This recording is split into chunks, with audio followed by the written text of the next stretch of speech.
Hi everyone, I hope you're doing well. I want to use today's video to talk about some simple music theory, so I've been asked some questions about where to start. I'll be using some resources that were not only used in one of my college music courses, but are also free, so you can read them later on at any time. Everything I go over will be relatively simple and straightforward, hopefully making it faster for you to start applying these techniques into your own music. So without further ado, let's get straight into it. First things first, for this video, I'll be using C major as my scale, since that is one of the most common scales. And for any scale, you'll be working with 7 notes. And in C major, those notes are C, D, E, F, G, A, B. And if you're familiar with vocal warm-ups, you may be thinking that sounds similar to Do, Re, Mi, Fa, Sol, La, Ti, Do, with both Do's being the same note, but one's pitched up higher. That's also why a lot of scales are referred to as octaves, because that 8th note is the same as your starting note, just pitched up. As for the difference between major and minor scales, a major scale will go whole step, half step, whole step, whole step, whole step, half step. With a whole step being 2 notes that have a note between them physically on a piano or keyboard, with a half step being 2 notes that have no note between them on a keyboard. In the case of C major, C and D are a whole step, because you're going from C to D, but physically skipping over the C sharp. Whereas going from E to F, there is no note you're skipping over, there is no E sharp. Whereas for the natural minor, it goes whole step, half step, whole step, half step, whole step, whole step. This is the reason why the C major and the C minor scale don't share the same notes. If you're using FL Studio like me, you can come up to the top here to this piano with 3 notes, click on it, or press F7, make the piano roll appear. Next you want to go over to this musical note, right click it, and here you'll see your root note and a scale. Like I said, we'll be using C major. And when using the scale selection like I am, you're going to want to choose major, parentheses Ionian, or minor natural, parentheses Aeolian, since these are the 2 most common major and minor scales. Next, we'll make a chord. The most common chord is known as a triad because it has 3 parts. These 3 parts are the root, or the 1, the 3rd, and the 5th. With this specific chord being C major, containing the notes C, E, and G. That sounds like this. You can also make these chords seem brighter by adding in 7th, a 9th, 11th, or even a 13th. Generally, chords cap out at a 13th because that's really the limit most people can play with their hands on a physical piano or keyboard. However, if you take a listen, the chord sounds kinda cluttered, so usually at most, I'll cap it out at a 9th chord, but for many of my productions, I'll usually have a 7th chord. Now if you're familiar with guitars, you may also know power chords, simply just the root and the 5th. Which sounds like this. And if you add in that 3rd or that middle note back in, you can see how it adds depth or body to the chord.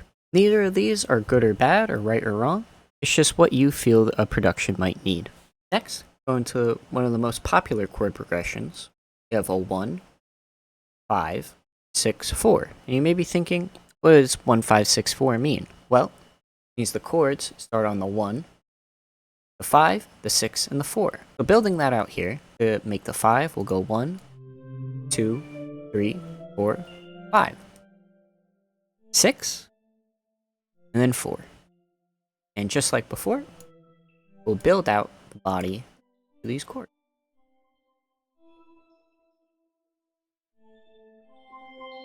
Now when you have the chords laid out like this, you can visually start to see why these chords work well together.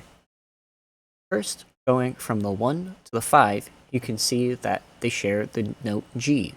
It goes from the 5th, or the top note of the first chord, to the bottom, or the root note of the next chord.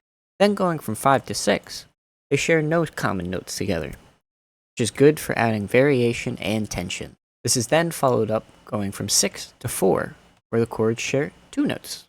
This is good for keeping a chord progression grounded and not getting too complicated, Lastly, we have the 4 going back into the 1. As you can see, the top note of the 4 chord is the root, or the bottom note of the 1 chord, making a nice transition going back to the start of the progression. Altogether, the chords sound like this.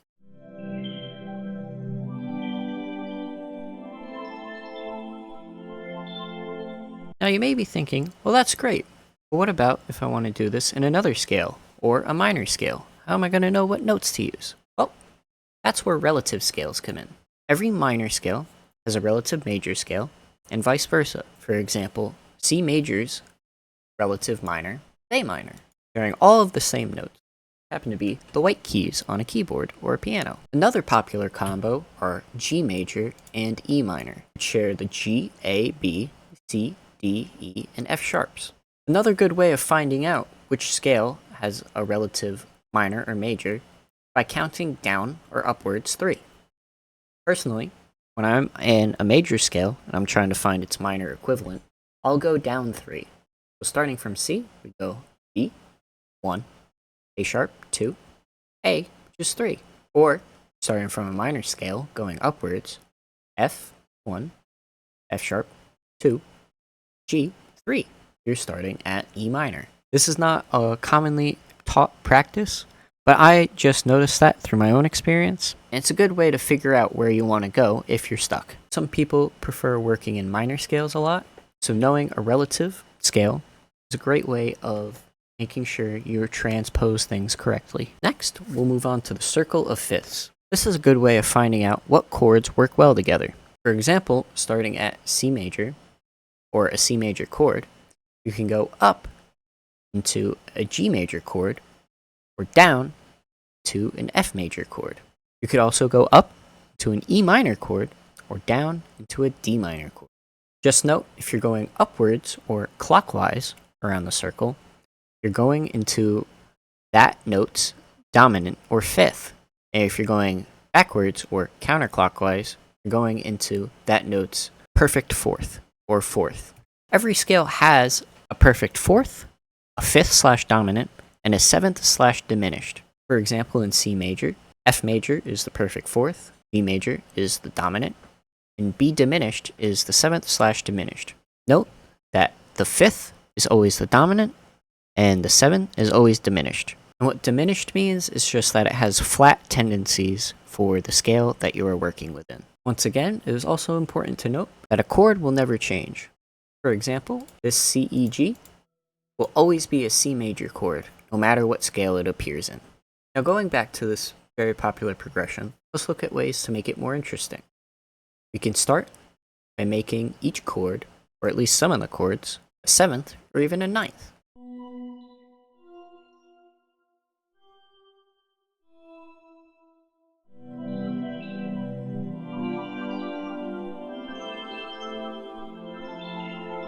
We can also add in some more presence in the low end by adding a bass note, which is the root note copied down at least one octave lower than the chord starts.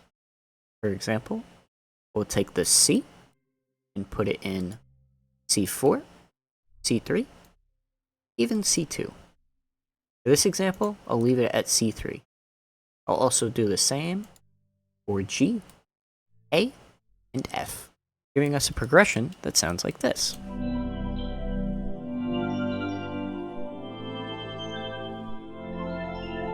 It's also important to note that a progression does not have to start on a 1. A lot of progressions start on the 1, because if you're using a named scale like C major, why wouldn't you start with a C major chord? So for this progression, let's change it up a little. Let's start on the 2, giving us an E minor chord. Next, we'll go to a 3, creating some early tension, then going down to a 6, and then ending on the 1, giving us this progression.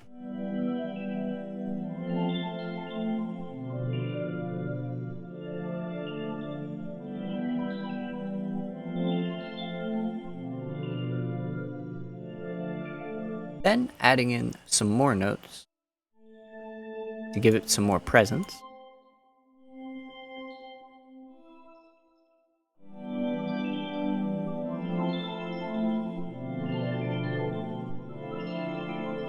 and some bass notes for some more low end.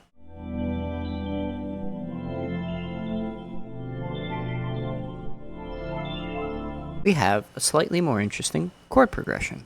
These are all just very basic techniques, but can help you go a long way in making interesting chord progressions. I hope you all found this video interesting, or at least informative, and if you have any other future suggestions, please comment them down below. I'd love to help out with more theory questions, if anyone has that, but if you also have a specific tutorial in mind that you'd like to see, I'll do that too. Personally, I do a lot of drum and bass and electronic tutorials, but I'm willing to branch out as well. So with all that being said, thank you very much for watching, and I hope to see you again soon, and I hope you will enjoy the rest of your day.